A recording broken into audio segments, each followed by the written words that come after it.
Nessa próxima questão, eu tenho basicamente o que tivemos anterior. Uma barra, só que dessa vez nós temos uma velocidade VA inclinada de um ângulo alfa e uma velocidade VB inclinada de um ângulo beta. Tudo bem?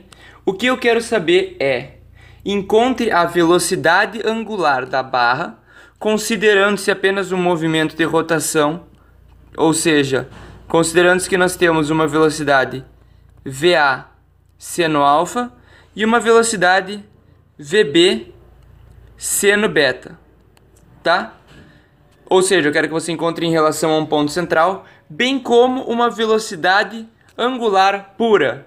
Ou seja, eu quero que você calcule a velocidade angular da barra, considerando que ela não está em translação. Tenta entender o que eu estou falando e tenta calcular aí. Detalhe, você não sabe VB, tá? São essas informações. Trabalha um pouquinho que depois eu vou mostrar essa resolução que é importantíssima. Fechou? Primeira coisa que você tem que pensar, depois de ter resolvido, vendo minha resolução, é a seguinte. Esse corpo é um corpo estático, ou seja, ele não deforma ao longo do tempo. Isso significa que nesse eixo daqui, a velocidade vai ter que ser igual para todos os pontos. Ou seja, VA cosseno de alfa, que é essa velocidade daqui, é igual a VB cosseno de beta, que é essa velocidade daqui. Porque ambos têm que ter a mesma velocidade, senão a barra iria encolher ou aumentar ao longo do tempo. O que não procede. Na realidade, todo mundo aqui sabe que isso não acontece. Então, daqui nós obtivemos VB, né? Velocidade de VB é VA vezes cosseno de alfa dividido por cosseno de beta. Sabendo-se VB, o que nós temos que fazer agora? Primeira coisa, fazer um desenho de novo. Concordam? Porque vai fazendo-se a questão ao longo do tempo e o negócio vai ficando cada vez mais bagunçado. E tem dois jeitos. Na verdade, vou fazer de uma maneira apenas para a gente resolver essa questão. Creio que vai ficar mais explícito como vocês deveriam fazer. E é a seguinte. Fazer o triângulo que a gente tinha feito antes, né? Antes eu digo na questão anterior. VA seno alfa. E para cá nós sabemos que tem, agora considerando-se apenas a rotação, a translação, o movimento no eixo X, esquece, tá? Para a gente encontrar a velocidade angular, você não tem que se importar com a translação. Se importa apenas com a rotação em torno do eixo. Qual eixo? Esse eixo daqui. E aqui eu sei que é VB vezes seno de beta. Tudo bem? Como que a gente vai obter? Da mesma forma que nós obtivemos antes. Vou fazer aqui assim. Fez o triângulo, tu sabe que aqui vale x, sabe que aqui vale y, e aí tu obtém esse x e esse y da maneira como foi feita na última questão, né? VA seno alfa está para x, bem como VB seno beta está para y. Disso, sabendo que x mais y é igual a L, né? Eu não falei aqui em cima, x mais y igual a L. O que nós temos que encontrar? O que nós vamos encontrar? X é igual a L tangente de alfa dividido por tangente de alfa mais beta. Se achou confuso essa parte da questão, reveja o vídeo anterior, tá? Mas com isso nós obtivemos o nosso x, certo? Se você obteve alguma outra expressão na questão trigonométrica, tente transformar para esse modo, tudo bem? Você vai para ver se realmente bateu a resolução. Mas vamos prosseguir. Sabendo-se x, como é que a gente vai encontrar a velocidade angular? Na verdade, isso seria relativamente trivial. Deixa eu retornar só. Vou terminar nesse cantinho que nos sobrou. A velocidade angular é a mesma coisa que nós vimos na questão anterior. É a velocidade desse ponto, VA seno alfa, dividido por x. Tudo bem? Por quê? Porque nós estamos em relação a esse ponto, a rotação é essa velocidade dividida pelo raio. Velocidade angular é igual a v dividido pelo raio, que no caso, fazendo essa substituição ali, nós íamos obter o seguinte: VA sobre L vezes seno de alfa mais cosseno de alfa vezes tangente de beta. Fechou? Essa é a velocidade angular normal. Mas nós queremos agora a velocidade angular considerando-se uma rotação pura. E é aqui que entra a questão. Eu quero explicar para vocês bem detalhado isso aí, tá? É o seguinte. Velocidade de rotação pura, velocidade angular pura, perdão, seria o seguinte: você tem a barra aqui e você tem uma velocidade puxando para cá e uma velocidade puxando para cá. É como se você tivesse um ponto aqui, em torno do qual a barra está girando. Ó, deixa eu traçar essas perpendiculares. Já explico para vocês. É como se a barra estivesse girando em torno desse ponto, ou seja, a barra depois de um tempo vai estar aqui, depois de um tempo vai estar aqui, aqui. Ela vai fazer essa rotação em torno do ponto até que ela retorne para esse local. É como se ela fizesse um círculo, como se o centro dessa barra estivesse fazendo um círculo em torno desse ponto. Compreende o que eu estou falando? Isso se chamaria como se a barra não tivesse uma translação, tivesse apenas uma rotação em torno desse ponto. E é exatamente essa rotação que eu quero obter. Fechou? Como que a gente faz isso? Só a gente fazer um desenho bonitinho e um pouquinho de geometria que a questão já sai. Você pega, ela tem essa velocidade para cá, traça uma perpendicular. Por que uma perpendicular? Porque nós estamos considerando a rotação, ou seja, se esse ponto está rotando em torno desse, nós temos que esse daqui é como seria a circunferência, né? Esse ponto está girando ao redor desse ponto. Esse ponto daqui, que tem uma velocidade para cá, VB, ele está girando, e aqui é VA, né?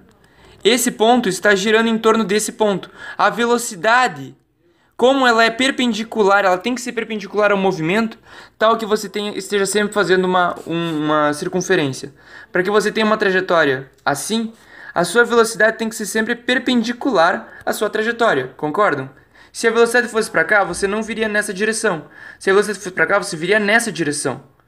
Para você ter uma trajetória circular, a sua velocidade tem que ser perpendicular ao eixo do movimento. Você pode estar se perguntando, mas esse ponto, por quê? Como é que, se ele tem essa velocidade para cá, ele não está tendo um movimento perpendicular, mas é que ele não tem uma velocidade para cá. A velocidade dele vai variar, ó, a direção do movimento de cada ponto vai variar ao longo do eixo.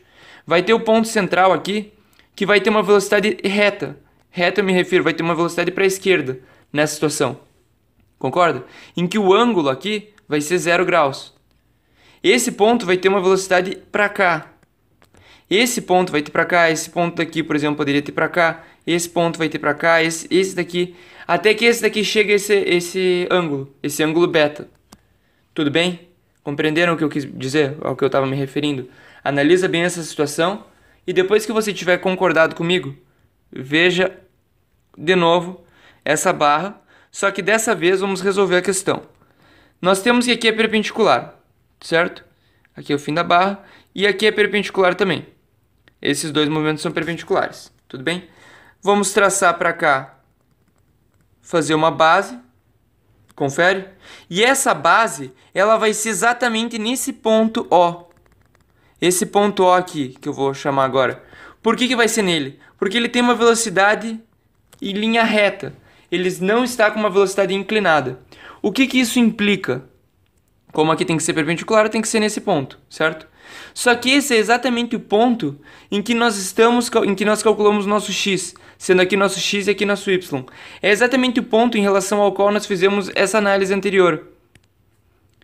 Deixa eu voltar mais um. Nós encontramos a nossa velocidade angular. Era esse ponto aqui, certo? Em que nós dividimos um x para cá e um y para cá. É a esse ponto central que nós estamos nos referindo, ao qual nós traçamos o triângulo.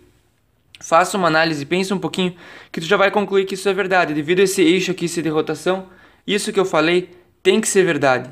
Tá? Esse ponto tem que ser o eixo de rotação anterior. Se eu fizesse o triângulo aqui, né, ele passaria exatamente nesse ponto.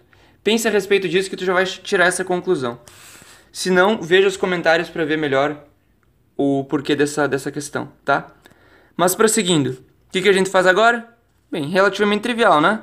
Nós sabemos que aqui é alfa, e se aqui é alfa, e nós sabemos que aqui é 90 graus, ó, aqui é 90 menos alfa. Se aqui é 90 menos alfa, aqui é alfa. Mas nós sabemos que seno de alfa é igual a x, certo? Dividido por a. Concorda comigo? Então nós obtivemos a, porque nós já sabemos x. Sabendo-se a, nós temos a velocidade de rotação. Porque nós sabemos que a velocidade de rotação pura, ela é igual ao quê? É igual a essa velocidade VA dividido pelo comprimento. É a velocidade dividido pelo raio. e o raio é exatamente A.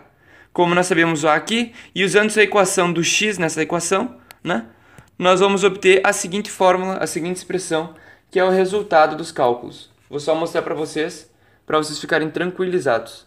A velocidade de rotação é igual a VA dividido por L vezes seno de alfa mais cosseno de alfa vezes tangente de beta, que é exatamente a mesma expressão que nós havíamos obtido anteriormente. Essa velocidade de rotação pura tem o mesmo valor que a velocidade de rotação normal. Isso porque, faça essa análise agora comigo, se você tem essa barra e ela está rotando, ou se você tem essa barra e ela está rotando em torno desse ponto, está rotando em torno desse ponto, isso é irrelevante. Por quê? Porque se você for pensar que a barra está girando, o tempo que ela vai levar para girar, para voltar para sua posição inicial, é o mesmo que essa barra vai levar para voltar para sua posição inicial. Nesse caso, ela vai fazer um movimento assim. Mas o único momento em que ela vai estar nessa posição de novo, porque aqui ela não vai estar assim, né? Ela vai estar inclinada. O único momento em qual essa barra vai estar assim, vai estar com essa inclinação, com a horizontal, ela vai estar fazendo esse mesmo ângulo, vai ser paralela à horizontal, é quando ela estiver nessa posição inicial. Como o tempo de rotação é o mesmo em ambas as situações, nós sabemos que a velocidade angular tinha que ser a mesma. Concorda comigo? Pensa bem sobre isso, essa é uma questão bem bonita de ser resolvida, relativamente manjada pela população que quer provas mais avançadas. Fechou?